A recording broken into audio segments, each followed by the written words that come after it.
Ready? Yeah. Okay. My name is Paul Bauman. I've been coming to City for about a year and 3/4. I'm 24 years old.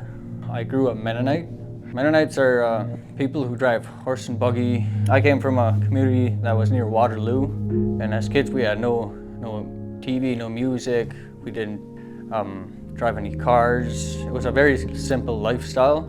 So closed off. We weren't really allowed to have any worldly friends, you could say. Our churches at home are very, very different than this church. You go in and you sit down and you sing hymns out of a book in a language that I never understood. And the preaching was also like that. It was taught in German, so I never understood what was being preached. So what often happened is I would just sleep at church. I was going because my parents told me to, and that's how we get to heaven, by going to church. And you go by doing all these works, you could say, dressing differently. When I started thinking about leaving the Mennonites was actually when I was about, I would say 11 or 12 years old. What actually led me to really make that decision is when they shunned my dad. So our churches shun people right out of the church because apparently they did something wrong. That really opened up my eyes to what the Mennonites actually were. When I was 15 years old, I was sent away to work on a farm all by myself. And the loneliness there, it killed me.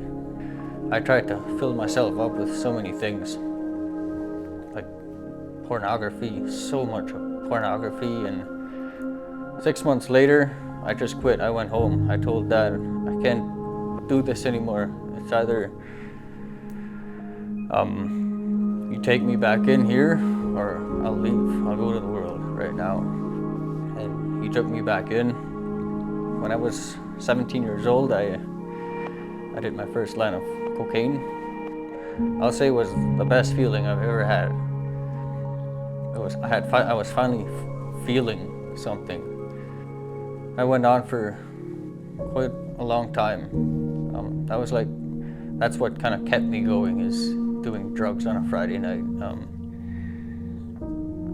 I still had a lot of feelings for my family, obviously, and I think I was just trying to drown it out, right? Suppress it. I would say my lowest point, like during my whole addiction, was I had a car accident in 2019. I was 18 years old. I had nobody to hold me back, so I would race around. But in doing that, I crashed. I completely destroyed the car. There were 2 other people involved in the accident, but by the grace of God, there was no bones even broken, and it was a bad accident. After that, I lost my car. I lost my license. I lost basically my freedom. Driving my car was like freedom to me in those days, and I did drugs every other day, if not every day, for weeks. And I didn't care anymore. I came across a video on social media, a prayer video, which I would say is my moment with Jesus when I first met him. It was the very first time I actually felt like love. I could feel something for the first time without drugs or anything like that. And I know from that moment on, I had Jesus. I finally had something to live for. A year later, I had a sore back, so I called a chiropractor randomly called a chiropractor, and it turned out to be a guy who comes to this church, and his name is Tyler Kong. Some weeks later, he invited me to church, and I came for the first time, and I could hardly believe it. It was so filling, I was filled up, and I was getting something from it, and I was learning, but I was still in addiction, and I couldn't shake it. As hard as I tried to, I couldn't do it. I would always fall again back into addiction. And it wasn't until I met a guy named Charles. He's like a counselor, coach, you could say.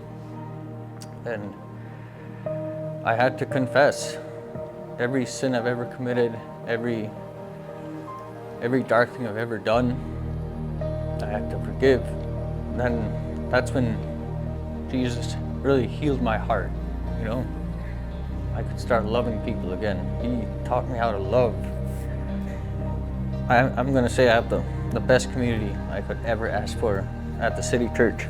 I've met many amazing people who have prayed for me, who have just shown that they really care, and I see the love of God so much. I've been sober for just about 6 months now. He freed me from that. It's just, you know, he's given me so much. He's pulled me out of so much. He's saved me.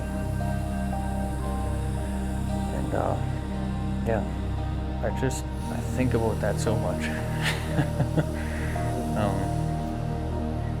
It's the joy of the Lord, truly.